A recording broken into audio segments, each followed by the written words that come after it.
Un año más estamos en las jornadas CEPROMA HDR, en las que contamos con el apoyo de estos dos profesionales del sector que ya casi todo el mundo conoce, como son Juan Luis Cabellos y Rafa Roche, pioneros en la tecnología HDR.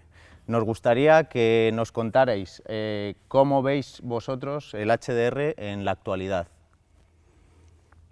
Qué buena pregunta. Bueno, yo creo que el HDR ahora mismo tenemos varias patas, digamos, varios sectores donde estamos trabajando ya en HDR. Quizás el más lejano es el mundo cinematográfico, debido a que en las salas el aumentar la luminosidad de los proyectores y demás tampoco se juzga quizás tan necesario en la evolución.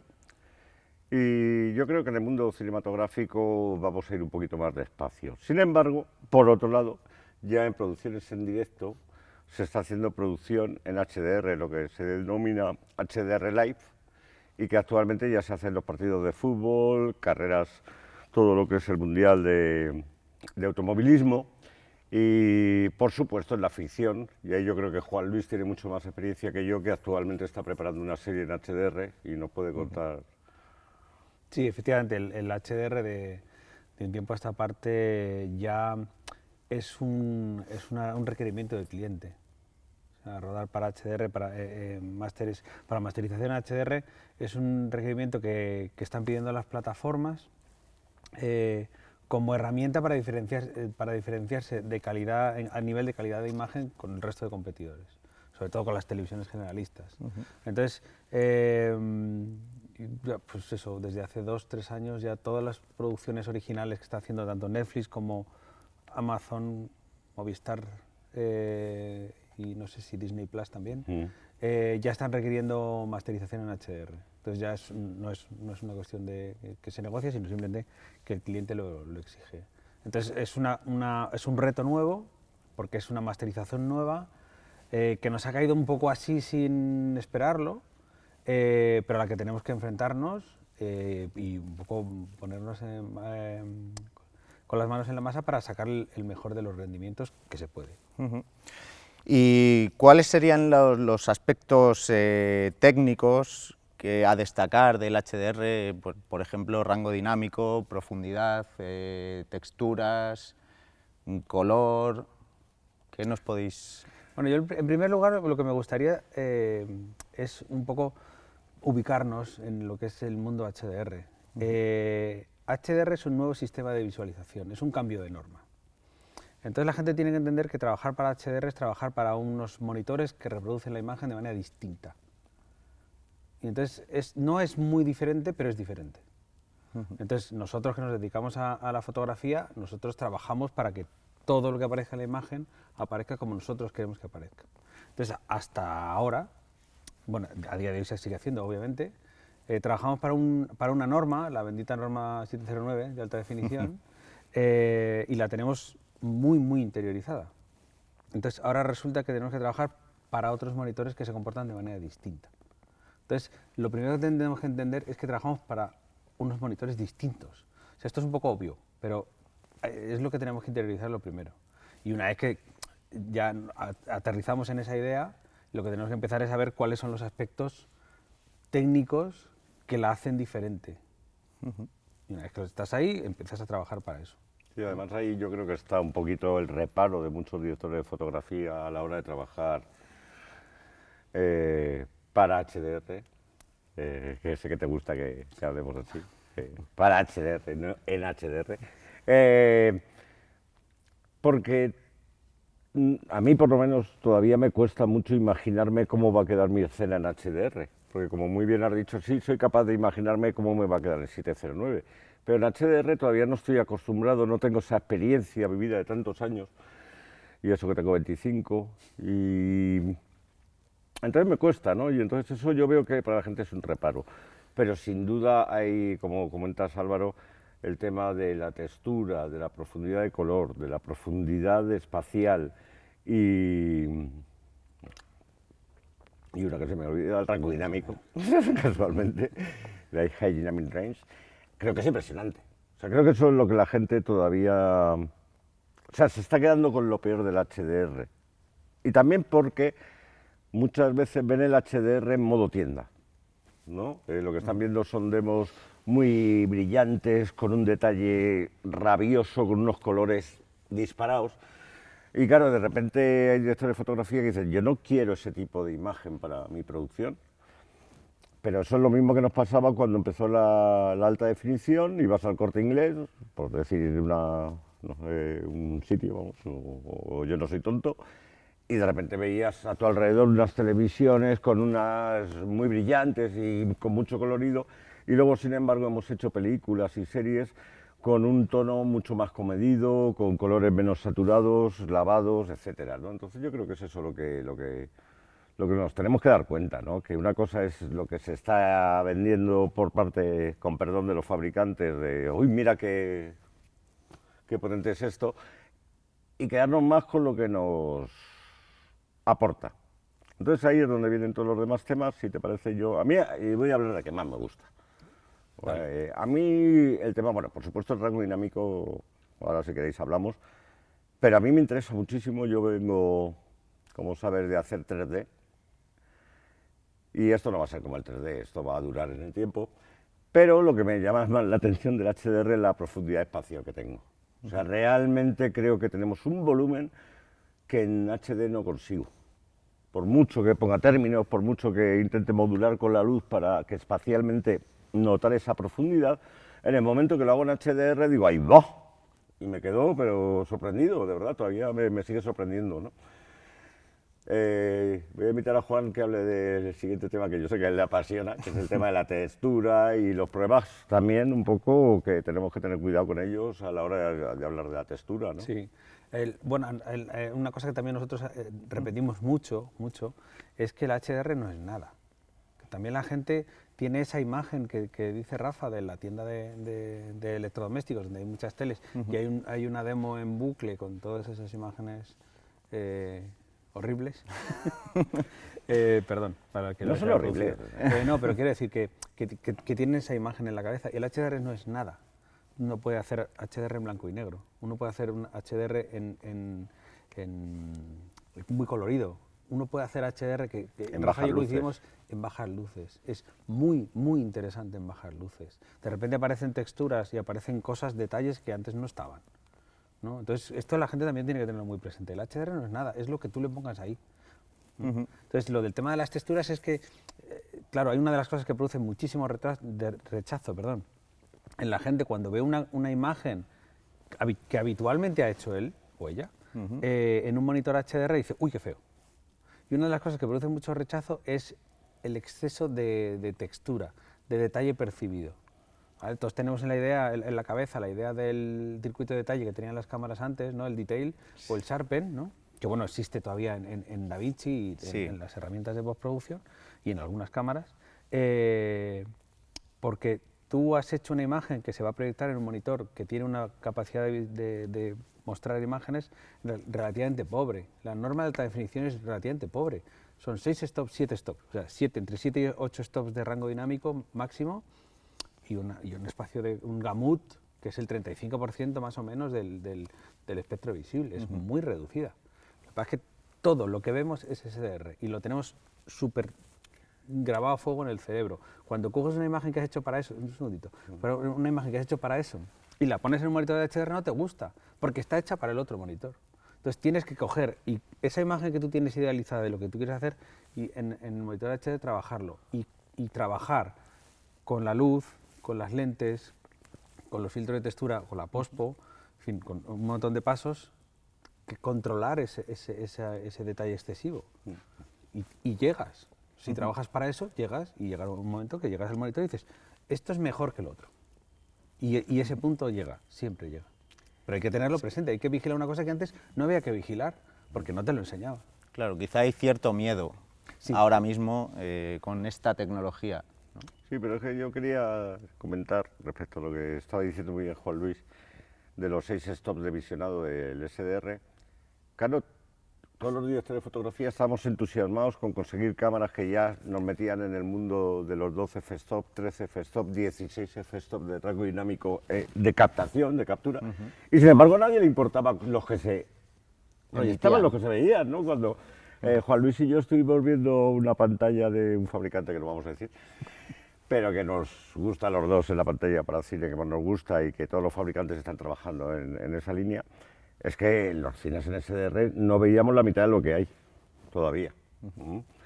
Pero claro, a mí me ha hecho llamar la atención que la gente estuviese tan interesada en lo que puedo capturar, pero no en lo que puedo enseñar, proyectar, ¿no?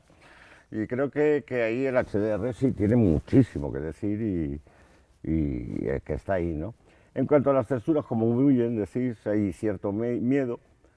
Ya nos ha pasado con la resolución. O sea, esto no es nuevo.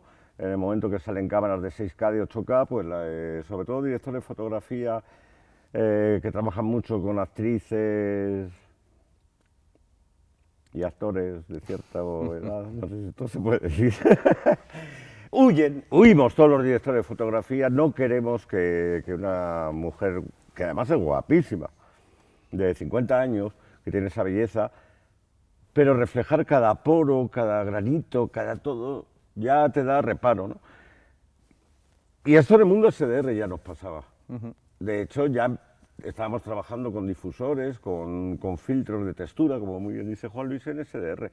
Pues en HDR hay que hacer lo mismo, sabiendo que además el tener mayor rango dinámico va a afectar más a la nitidez percibida, como muy bien dice Juan Luis. Por eso Juan Luis no vale para SDR, para HDR. Esa barba es terrible. O sea, pelitos blancos y negros con ese rango dinámico, le va a quedar una barba. Y esto me ha pasado a mí en un rodaje, ¿vale? Entonces, claro, hay que conocerlo técnicamente. Y me ha hecho gracia, yo estaba hoy con un director de fotografía que le han dado el Goya hace poco, y estábamos trabajando en una imagen para SDR, en este caso, curiosamente. Y claro, yo el de Ballerín de la Venice lo he puesto a cero, el sharpness. Pero lo que más me llama la atención es que hay muchos coloristas que no saben que en el de Ballerín de el RAW hay un ítem que es sharpness y que lo puedes tocar y lo puedes bajar o subir. Entonces, claro, hemos bajado eso, hemos puesto un glimmer glass de cuarto y la chica quedaba, la señora, la mujer, una actriz mexicana, pues quedaba preciosa. La verdad, hemos conseguido un beauty muy bonito. Y eso mismo hay que hacer en HDR. Ya está, no hay que tenerle más miedo. Es lo mismo, es lo mismo. Pero es que encima hoy en día tenemos unas herramientas que tenemos aquí detrás. Pues claro, al principio, podemos decirlo, ¿no? No teníamos ni puta idea. Y claro, mirabas el monitor y decías, coño, ¿cómo me voy a enfrentar yo con esto, no? Pero es que ahora mismo, fíjate lo que tenemos detrás. O sea, yo ahora mismo, en cualquier cámara, puedo poner una curva HDR, poner la curva pertinente en el monitor y ya estoy viendo el HDR. Y la gente sigue diciendo, joder, un rodaje en HDR. Pues, con lo cual, ¿creéis necesario herramientas como monitores y demás para el apoyo en estas grabaciones HDR on-set?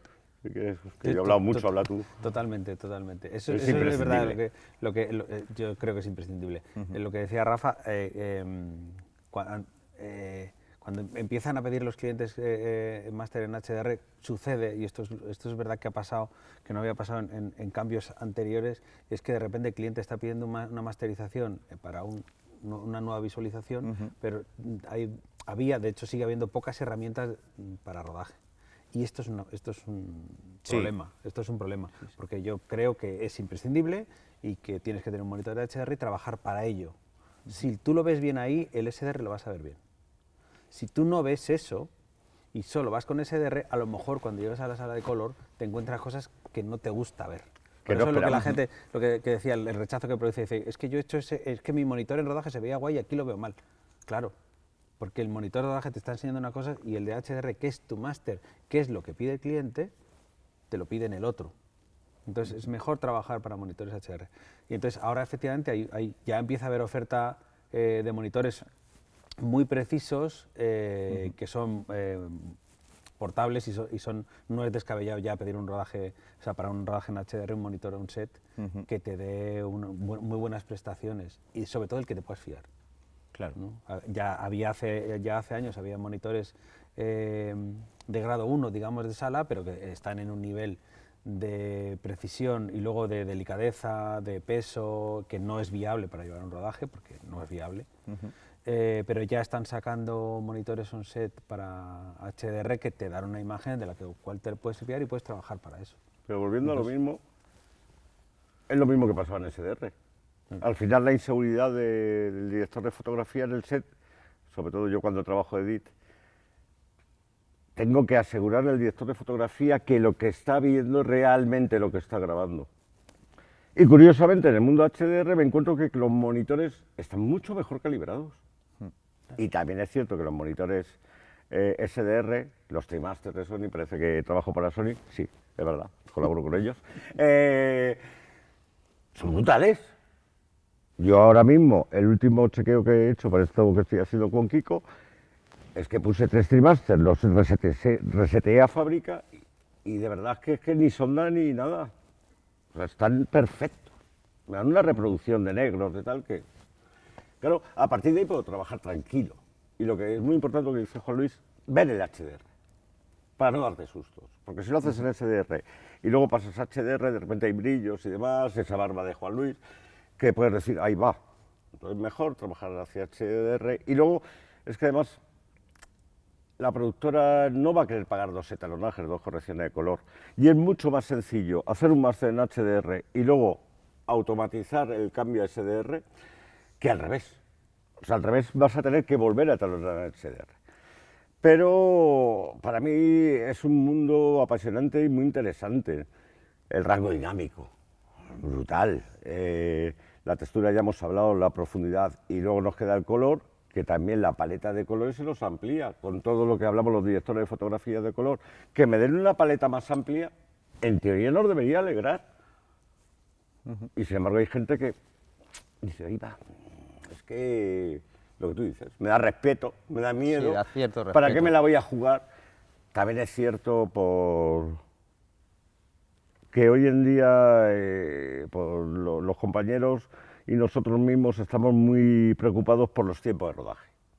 Sí, de verdad que los planes de rodaje son muy cañeros y dices, ostras, si yo no trabajo bien el HDR voy a ir lento, no voy a poder cumplir el plan. Bueno, precisamente los monitores, tanto de Canon como de Sony, como de otros fabricantes, pero Canon y Sony son los mejores, me permiten el tener un control sobre lo que estoy haciendo. Creo que eso es... Sí, el tema del color, creo que es interesante recordar que no es lo mismo tener más matices de color que más saturación. No necesariamente trabajar con HDR significa que tenga que ser todo más saturado. El monitor te lo puede enseñar más saturado, pero tú no tienes por qué hacerlo así. No estás obligado. Sí. Efectivamente. Sin embargo, los de Astera van a estar encantados. O sea, ¿cuántas veces hemos trabajado con Asteras tú y yo y se nos han ido de gamut? Porque te pones a trabajar con un color que a la vista te parece muy interesante, pero está fuera del espacio de color. Y de repente ya vienen los problemas. Bueno, si tengo el espacio de color más amplio, esos problemas que tenía con esos colores ya no los tengo. Entonces creo que es una ventaja, no deja de ser una ventaja. Y hay que aceptarlo, como dice Juan, esto ya está aquí, ya no... Es una evolución, como hemos tenido evoluciones de blanco y negro al color, del color al Technicolor, al no sé qué, no sé cuántos. Y teníamos que llevar, bueno, nosotros no, nuestros abuelos tenían que llevar un técnico del laboratorio de rodaje porque no sabía que iba a pasar nada con el color. Hoy en día estamos los DITs, que un poco estamos ahí para asegurarle al director de fotografía que el camino que está pisando es seguro. Y con eso, con los monitores de onda y monitores en HDR, podemos controlar perfectamente lo que se está haciendo. Y a nivel artístico nos aporta, no sé, más herramientas o más posibilidades, más... Eso que hable Juan Luis, que es el artista, ¿no? ¿Qué pinta de bohemio? Yo soy el técnico.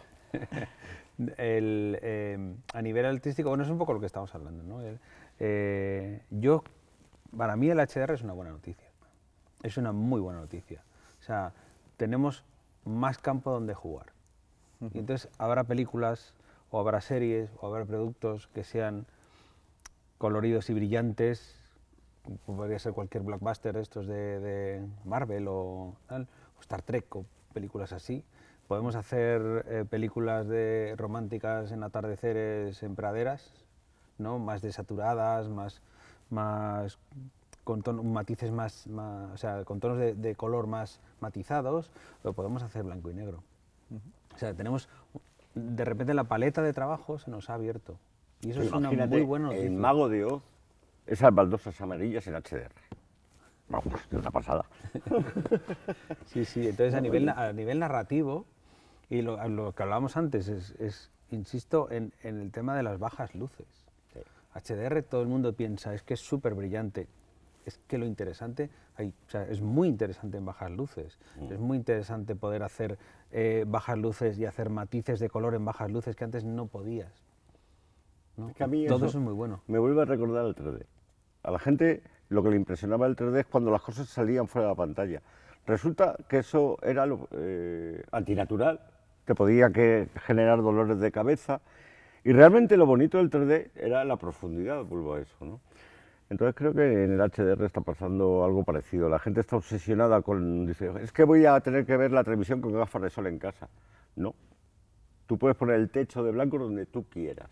Eso para empezar. O sea, no tengo que ir a 1000 nits sí o sí. Puedo dejarlo. De hecho, yo Taro está en 300 nits, quiero recordar. Entonces yo puse el techo a 300 nits, pero tú decides dónde lo pones. Y como muy bien está diciendo Juan Luis, es mucho más interesante lo que está pasando en bajas. Yo creo que hay mucho que decir. Ahora, también es cierto, yo, fíjate, más que al HDR le tengo miedo a la compresión de emisión. Ah, claro. Que eso sería, nos da para otro capítulo de CEPROMA, cuando queráis hablamos de esto, porque vamos, para mí es muy preocupante dónde van a terminar mis imágenes.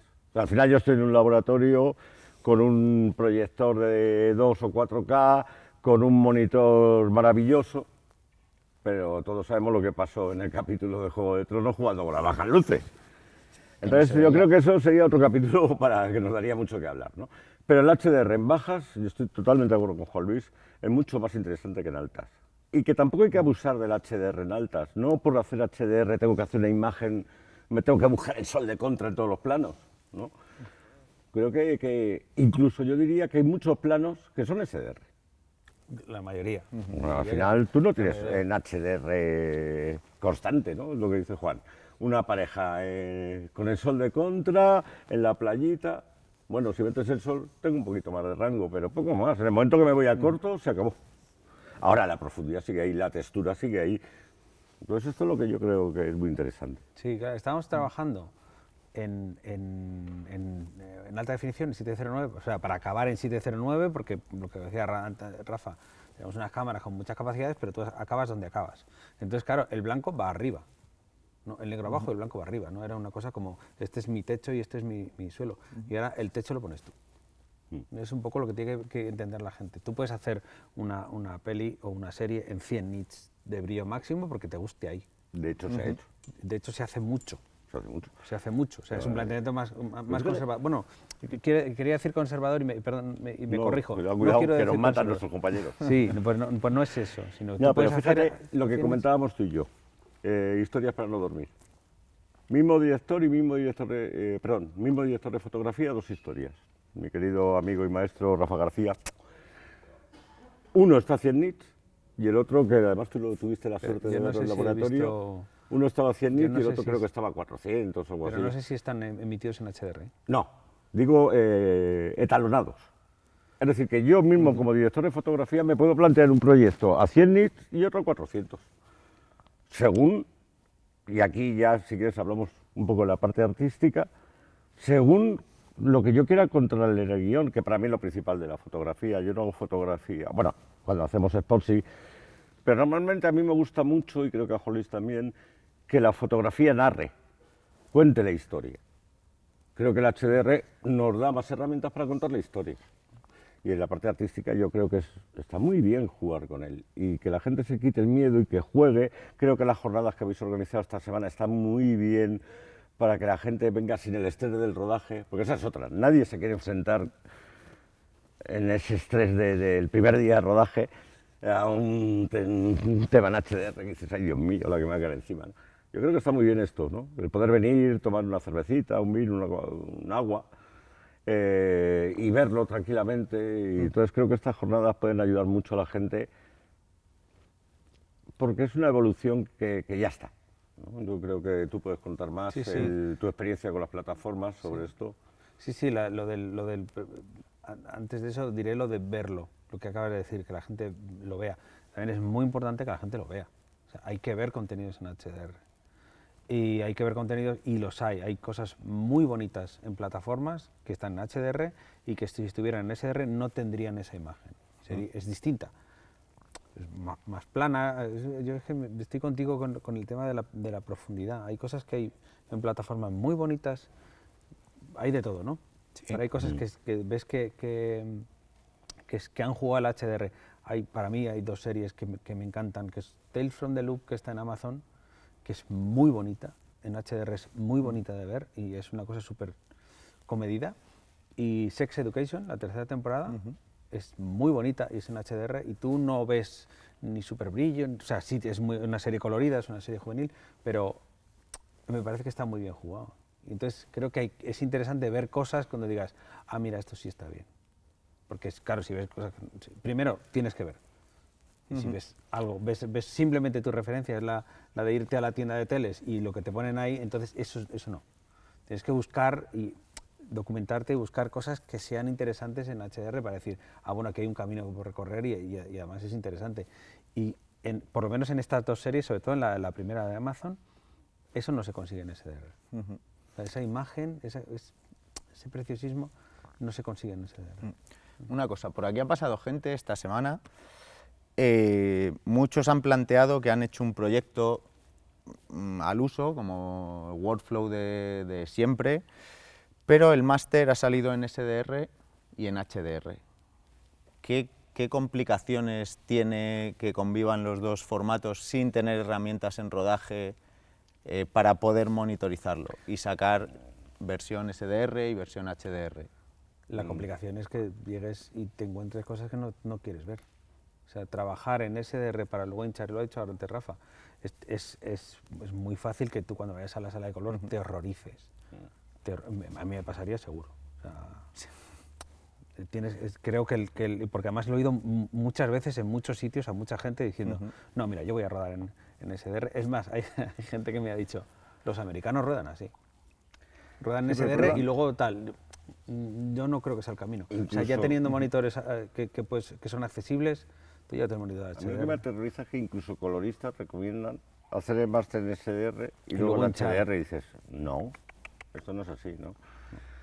Yo recomendaría trabajar en HDR y luego hacer SDR. David Omedes, yo creo que fue de las primeras series que se hizo en HDR en España. Me acuerdo que había como un revuelo técnico, ¿no? Porque el hombre pidió ver en HDR y en SDR a la vez, con mi querido amigo, o nuestro querido amigo, a ver, y que tuvo que currárselo ahí el pobre para poder dar servicio. Ahí sí que eran unos tiempos complejos para el HDR. Y él quería ver SDR y HDR a la vez. Lo entiendo, eran los primeros tiempos. Yo ahora mismo, sinceramente, le recomendaría a la gente que trabaje para HDR, se olvide totalmente del SDR, porque como muy bien ha dicho Juan, si en HDR lo estás viendo bien, en SDR va a funcionar igual. Sin embargo, si trabajas en SDR, por un lado, te vas a dar sorpresas de exceso de detalle, de nitidez, de colores fuera de gamut. En fin, hay una serie de cosas que son bastante, nos pueden dar sustos. Y luego encima es que no vas a aprovechar el HDR. Es decir, te va a quedar un máster feo, soso, que no tiene profundidad, que no tiene todas estas alabanzas que hemos hecho de este sistema de visualización, las pierdo. Esto me parece un poco tontería. Y luego, también hablando con nuestro querido amigo Santos y la gente de CEPROMA, que comentábamos que claro, que la evolución va a ser natural el HDR. O sea, la gente va a la tienda de electrodomésticos, gracias, así no digo ninguna marca, y se va a comprar una televisión ahora mismo y se la está comprando HDR muchas veces sin saber lo que está comprando. Pero como todas son HDR ya, entonces, coño, está jugando a nuestro favor todo eso, ¿no? Entonces yo a la gente le diría que se quite el miedo. He empezado diciendo que en cine lo veo todavía. No sé si en cine necesitamos tanta luminosidad o tanto rango dinámico. Desde luego yo ahora mismo no veo un un DCP en 1000 nits en un cine. Eso puede ser. 300 como mucho, 400 a lo mejor, como muchísimo. Pero no me preocupa, yo en cine creo que todavía el SDR, digamos, tiene mucho que decir. Ahora en televisión es una herramienta más, cada vez tenemos mejores televisiones. Y encima la gente se compra televisiones cada vez más grandes. O sea, la experiencia inmersiva que te produce el HDR que estamos comentando, ¿no?, en una pantalla grande, es que muchos espectadores no saben por qué, pero les encanta. Y luego mi querido hermano, que ya se ha comprado la televisión HDR por los videojuegos. Mi hermano Luis Ignacio, vamos, no puede ver los gráficos ya en SDR. Entonces el mundo de los videojuegos también nos está empujando muchísimo hacia allá. El otro día me invitó a jugar un juego de estos de coches y alucinaba.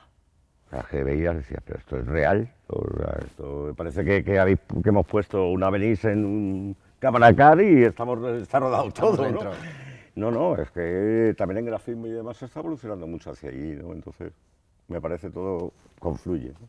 Sí, yo creo que parte de la reacción por parte de la industria al HDR es que cuando la primera vez que oí hablar de la alta definición hasta que tuve una tele y vi contenido de alta definición en mi casa, igual pasaron 10 años.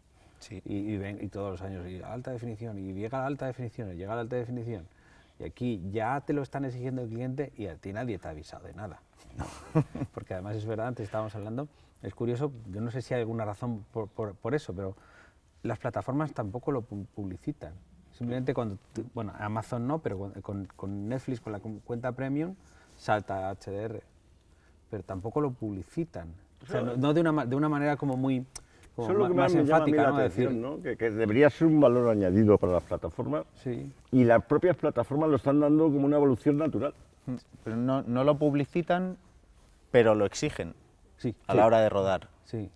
Curioso. Las plataformas lo exigen, por eso, por marcar diferencia a nivel de calidad de imagen con el resto de competidores, y luego también porque es dentro de 4 o 5 años, cuando todas las teles sean HDR, el contenido tiene vigencia. Eso es. Y no se ha quedado viejo en 4 años. O sea, la calidad de imagen no se ha quedado viejo en 4 años. Y entonces Bueno, tu están en foto a lo eso. mejor, pero...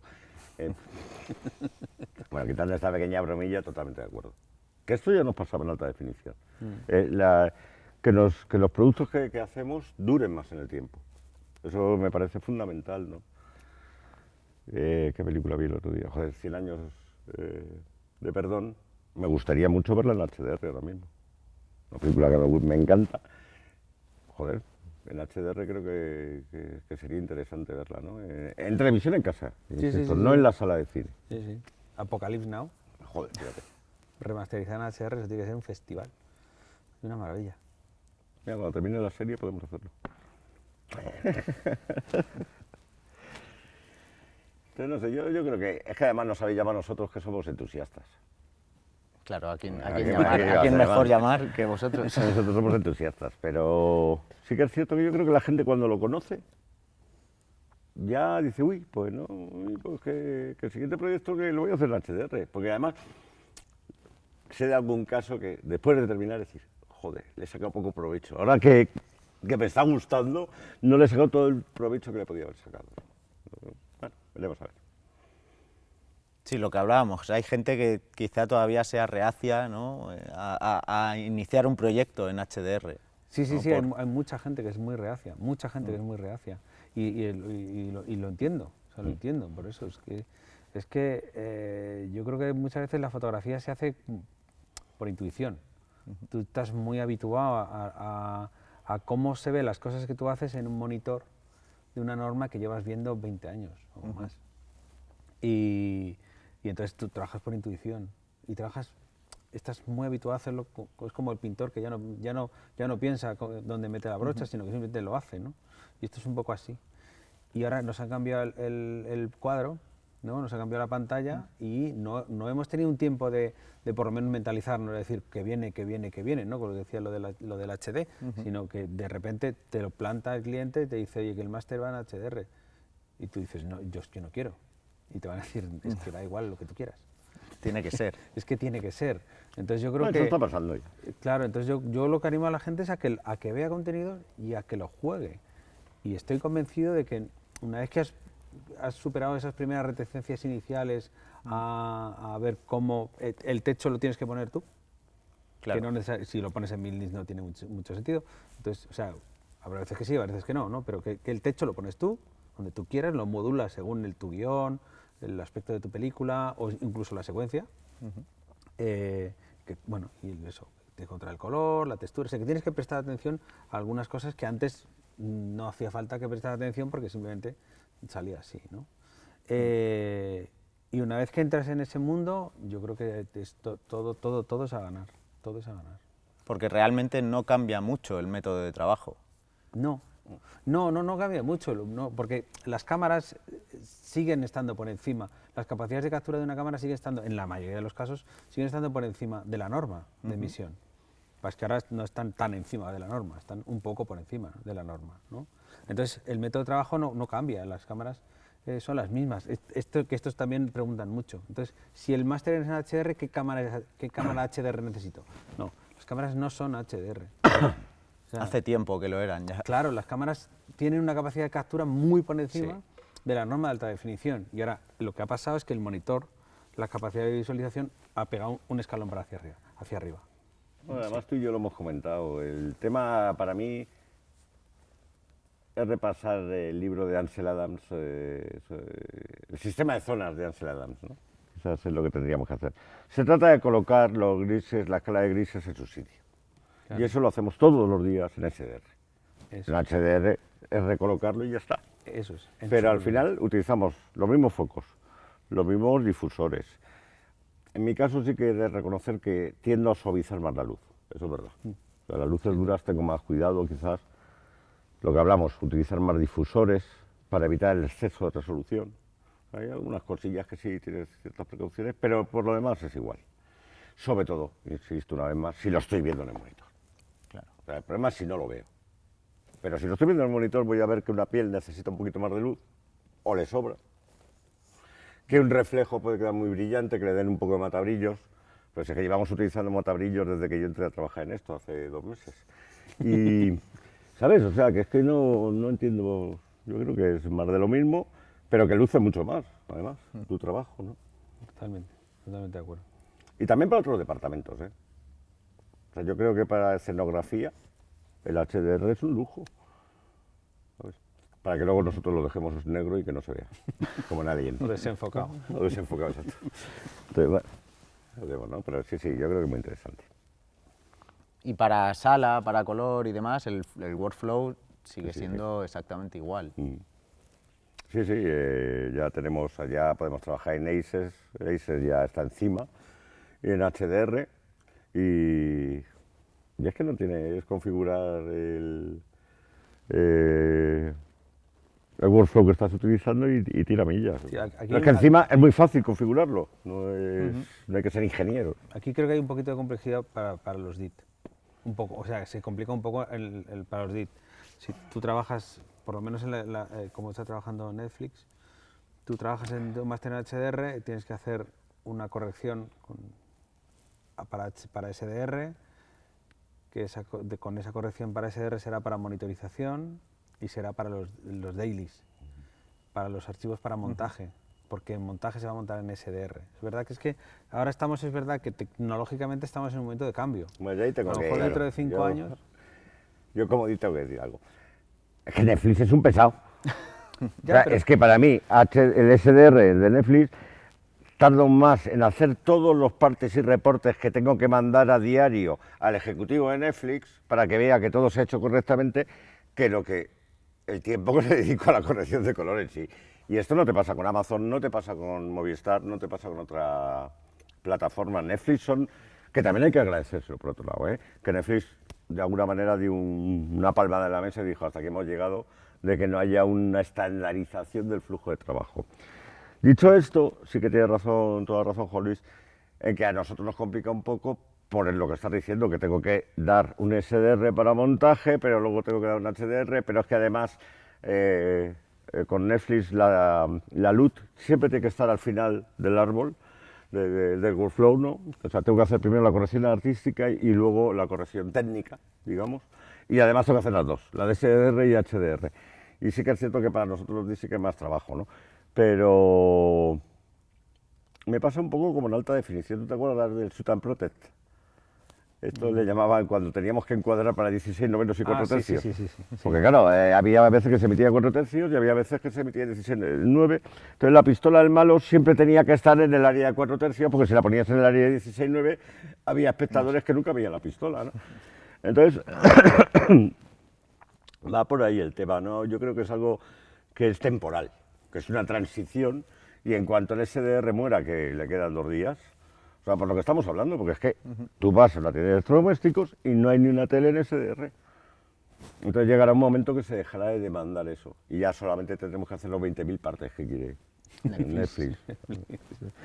Pero son muy majos, luego le llaman y te lo explican. No, la verdad es que mi experiencia con Netflix es curiosa porque les quieren matar, pero luego hablas con ellos y son encantadores, ¿no? Y te lo explican todo muy bien y te dicen, no, hace esto así, así, así. A tener en cuenta que es una plataforma que ha creado PDFs para configurar todas las cámaras del mercado para trabajar con ellos. Que eso no hay ni Cristo que lo haya hecho. Yo me acuerdo de la época de Televisión Española, que Santos también se acordará bien, aquella época donde no podíamos subir, y tú también, la ganancia, ¿no? O sea, no podías meter, como metieses 18 dB ya estabas muerto, ya se consideraba que ese producto estaba degradado y no se podía emitir, ¿no? A no ser que fuese una noticia muy importante. Y claro, ahí nos esparramamos mucho, ahora Netflix nos ha puesto un poquito más al orden, pero una vez pasemos este momento ya va a ser natural otra vez todo. Sí. Pero bueno, es que los DIS siempre sufrimos. Yo creo que nos deberían subir el sueldo y cuidarnos un poquito mejor. Pero son cosas mías. Y aparte de monitores, ¿tenéis otro tipo de herramientas para apoyaros en SET, los DIT? Con el tema de es que HDR? básicamente lo ha explicado muy bien Juan Luis, es el monitor y el monitor de onda y el vectroscopio. Con eso seguimos trabajando. Es que no, lo que pasa es que el monitor de onda, en vez de estar en milivoltios o en IRES, lo ponemos en nits. Y el espacio de color es más amplio, con lo cual puedo utilizar más saturación de color. ¿Cuál es la precaución, como bien dice Juan Luis? Pues ahora tengo que tener cuidado, porque si tengo colores que están dentro del HDR, pero están fuera del SDR, me puede dar problemas luego. Entonces tengo que intentar que convivan esos dos mundos, lo cual también será una liberación para nosotros, insisto, cuando el mundo SDR ya desaparezca. Hombre, bueno. Y una cosa, el logarítmico on-set con monitores HDR, ¿dónde queda? Porque es una cosa que se ha planteado estos días por aquí. ¿Nos podéis contar? Que hable Juan Luis. Sí. ¿No? A ver. A esto le gusta mucho Juan Luis. A ver, las cámaras de cine digital con las que se trabajan a día de hoy, que se trabajan desde hace ya unos poquitos de años, utilizan una curva logarítmica para codificar mejor, para hacer los valores de luminancia y repartirlos mejor, de una manera más óptima entre los distintos stops. Entonces tiene una curva logarítmica. Los monitores que trabajan en norma de alta definición tienen una curva de gamma, la famosa 2,4. Entonces, claro, cuando tú pones un contenido logarítmico en un monitor que va con curva de gamma, no encajan, entonces por eso se ve lavadito. ¿Qué pasa? Los monitores de HDR, para tener más rango dinámico, trabajan con una curva logarítmica, para tener un mejor reparto y un reparto más amplio de los distintos diafragmas que tiene, que es capaz de dar el monitor.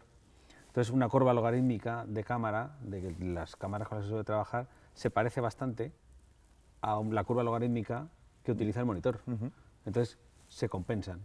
No es igual, pero se parece bastante. Sí, es la contracurva que llaman, ¿no? Exactamente. Entonces, claro, cuando la gente dice, no, quítale la luz. No, si es que no. Sí. No lo hay. Es que no hay luz, pero porque el monitor, la tecnología de los monitores lo que ha hecho es, para ganar rango dinámico, es, en vez de liberarse por fin de la curva de gamma de la norma de alta definición que viene heredada de muchos años atrás, es meter una contracurva logarítmica. Entonces, claro, tú lo ves casi como es. Como es. Porque De se hecho, compensa. yo creo que eso, para que la gente lo entienda bien, lo mejor es poner un monitor SDR y uno HDR y hacer un loop. Y tú mandas la señal logarítmica y vas a ver que en SDR lo ves en logarítmico y que en HDR no. Y yo no toco nada, magia borrar. No, es que la curva efectivamente de transferencia en los monitores HDR que se ve así. Lo cual es muy importante porque lo que nos está diciendo es que está aprovechando todo el rango dinámico de la cámara. Claro. Y así Fantástico. todos los monitores HDR funcionan con una contracurva logarítmica. Sí, es una cosa que se ha planteado. Sí, eso ha salido, yo también lo he Varias muchas veces. en algún seminario que hemos pero- dado, alguna clase y tal. No, es y es como, que la gente quítale la luz, dices, no, le está así bien. le tiene sorprende, luz. ¿no? Claro. Sí. Claro, Ya, claro. te saca un poco, hasta que lo entiende. Pues nada, no sé si tenéis algo más. Yo creo que hemos repasado todos los puntos que queríamos ver. Yo creo que con unas gambitas y un vino podemos Sí, eso seguir viene si ahora. quieres. Eso viene ahora. Muchas gracias a Juan Luis, a Rafa, por estar con nosotros esta tarde, a Sony y a Canon por ayudarnos a organizar este evento HDR, que no hubiese sido posible, y nos vemos en el próximo.